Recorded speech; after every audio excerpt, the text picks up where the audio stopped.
Durante a Convenção Nacional do PSB em Brasília, que oficializou a candidatura de Geraldo Alckmin como vice, mais uma vez, na chapa presidencial, o presidente Lula afirmou que se sente tranquilo tendo o ex-governador como companheiro de chapa e disse que com Alckmin, abro aspas, nunca vai dormir para ter um golpe no dia seguinte, fecho aspas, acompanhe.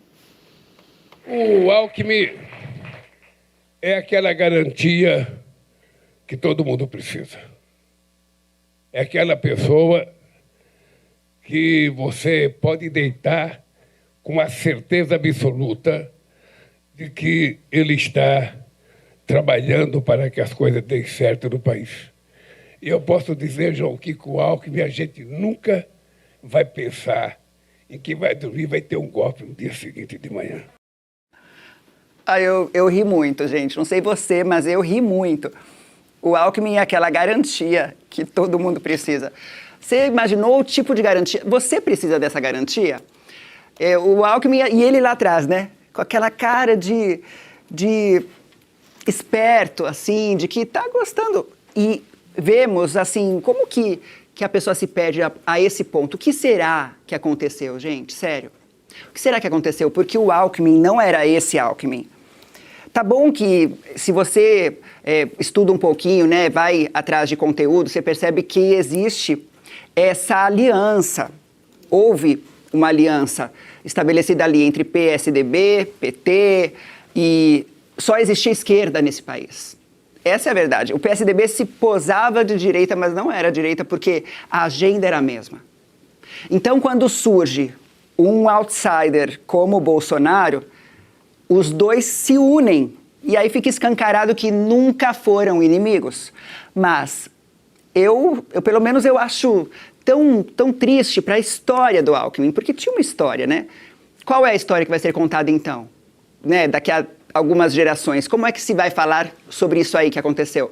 Do Alckmin, ele totalmente virou outra pessoa, virou aliado daquele que ele disse que voltaria ao poder, ou melhor, a cena do crime, foi isso que ele falou. Então, o que aconteceu com o Alckmin? Eu cheguei uma vez até a conhecer o Alckmin e ele pegou uma coisa ali, uma cartinha de que ele foi padre, ou estudou para ser padre, sabe? E ele estava ali falando do quanto que ele era envolvido com a Igreja Católica e tal, e que foi à missa a sua adolescência inteira. Eu não entendo, eu não consigo entender. Eu fico com alguma suspeita de que houve, é só minha, tá? Eu, Bianca, aqui, fico pensando, às vezes, será que teve algum tipo de chantagem, algum tipo de ameaça? Porque não é possível, uma lavagem cerebral, foi abduzido, o que será que aconteceu com o Alckmin? Pois é, até muita gente se pergunta, né? Mas, literalmente, saiu de um lado para pular o muro e ir literalmente para o outro, completamente inverso. Deixa eu trazer mais um trechinho e eu passo para a Ludmila. Durante ainda esse discurso, Lula voltou a dizer que espera vencer a eleição este ano, já no primeiro turno. Mesmo que eu e ele só errarmos daqui para frente, o acerto foi tanto que a gente não perde essas eleições. 4 de outubro, matar as eleições. O marido da Tabata. Tá bastante confiante, né, Ludmila? É isso que ele tem transparecido, tá seguro de que vai vencer de novo, tão seguro a ponto de dizer que acha que vai ser já no primeiro turno, querendo repetir, inclusive, a chapa e manter aí o Geraldo Alckmin ao seu lado como vice. O Lula, quando ele fala, né, o Geraldo Alckmin não vai me dar problema, eu posso ficar tranquilo com o Alckmin do meu lado. Eu lembro do apelido do Alckmin, né, que é picolé de chuchu. Como é que alguém vai se sentir incomodado com o picolé de chuchu do seu lado? É impossível, né? Agora, vocês estavam levantando aí algumas hipóteses, né? O Geraldo Alckmin, ele modificou totalmente, assim, o posicionamento dele. Ele chegou a dizer que o ladrão iria voltar à cena do crime, se referindo ao Lula. Então, anos depois, ele vai lá e aparece no palanque como vice do Lula, segurando a mãozinha, apertando, dando beijinho e abraço. Então, assim, o Geraldo Alckmin, ele protagonizou uma das maiores vergonhas políticas da história recente da política nacional, porque, assim, foi algo que choca qualquer pessoa ali com um mínimo de bom senso, com 2 neurônios, o Tico e o Teco. Qualquer pessoa vai ficar chocado com essa mudança do Geraldo Alckmin. Não que ele fosse um grande direitista, conservador, nada disso. O histórico dele é do PSDB. Depois ele mudou para o PSB, agora mais recentemente, em 2021, salvo engano, mas ele tem aquele histórico de PSDB que o professor Olavo sempre explicava que era o teatro das tesouras, como a Bianca estava dizendo ali ainda há pouco no comentário dela. Então, era aquela aparência de que havia uma dicotomia entre PT de um lado e PSDB do outro, quando o PSDB, na verdade, não era a direita. Era uma esquerda indo mais para o centro, mas não era propriamente a direita. Então, fazia ali aquele teatrinho, fingindo que havia uma direita e esquerda, quando, na verdade, era tudo esquerda. Então, esse é o famoso teatro das tesouras, e o Geraldo Alckmin sempre foi um protagonista desse teatro do lado do PSDB. Então, assim, tem uma questão que envolve a morte do filho do Alckmin. Um rapaz que morreu aos 31 anos num acidente de helicóptero.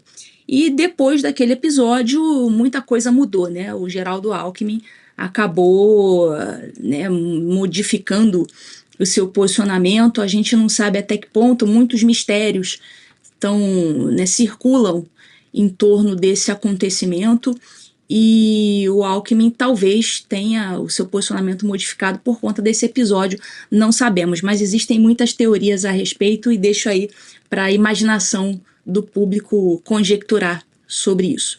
O chat vai aqui comentando, aí a gente vê, né, essas alianças, como a gente viu aí o cafezinho com Moraes, como a gente vê esse suposto consórcio, Supremo Tribunal Federal, Congresso, né, Executivo com o Legislativo, e essa segurança toda de Lula, de que vou vencer, ok, às vezes também é uma estratégia, né, do já se considerar campeão, mas vai levantando cada vez mais suspeitas do povo brasileiro, já com todos os pés atrás com relação a esse político já velho conhecido brasileiro, né, que consegue de alguma forma falar com parte da população e convencer essa parte da população a votar nele, que ele vai olhar pelos pobres, que ele é uma pessoa muito humilde, muito simples, que os pobres precisam vencer os ricos que são muito maus e não deixam dinheiro para eles, enfim, que você vai comer picanha, que você vai para Disney, enfim.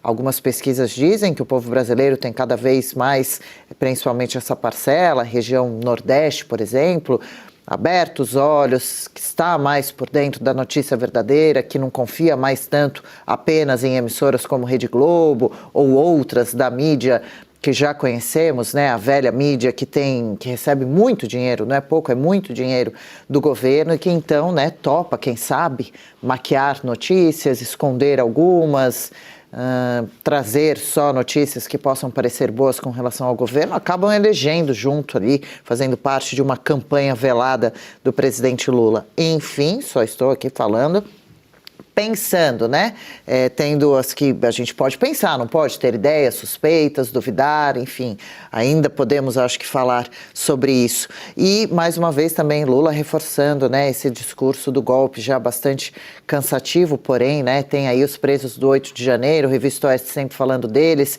e agora, nesse ano, a gente vê os candidatos que estão falando abertamente se eleito, vou dar a liberdade para os presos do 8 de janeiro, que foram presos injustamente, e, por sua vez, Lula, de jeito nenhum, né? Se o Lula se eleger de novo, esses presos vão ficar até cumprindo aí as altíssimas penas que receberam, nem a dosimetria foi pautada por Moraes, né? Não foi revista essa questão dessa quantidade de anos, meses aos quais foram condenados, e seguem sofrendo, né? Presos, e Jair Bolsonaro com os 27 mais anos de prisão. E se você pudesse ter acesso aos bastidores do Sem Filtro e conversar direto com os comentaristas e âncoras da Oeste? Agora, isso é possível com o Clube de Membros do nosso canal no YouTube. O clube foi criado para quem quer dar um passo além e fazer parte de uma comunidade exclusiva. São 3 níveis de assinatura, pensados para aproximar você da nossa equipe. No plano apoiador, você ganha destaque no chat, figurinhas personalizadas e acesso a publicações exclusivas na comunidade do canal. Quer estar ainda mais perto da Oeste? Nos níveis Engajado e VIP, nós liberamos acesso às lives fechadas com nossos apresentadores e comentaristas, nas modalidades mensal ou semanal. Você também participa de sorteios de livros e produtos da Oeste, além de acesso antecipado a vídeos e a uma visão direta dos bastidores do programa Oeste Sem Filtro. Faça parte do nosso clube de membros e tenha acesso a lives exclusivas comigo e com todo o time da Oeste. Se você acredita na importância de um jornalismo livre, independente e comprometido com os fatos, clique agora no botão Seja Membro e conheça todos os detalhes e vantagens de cada plano.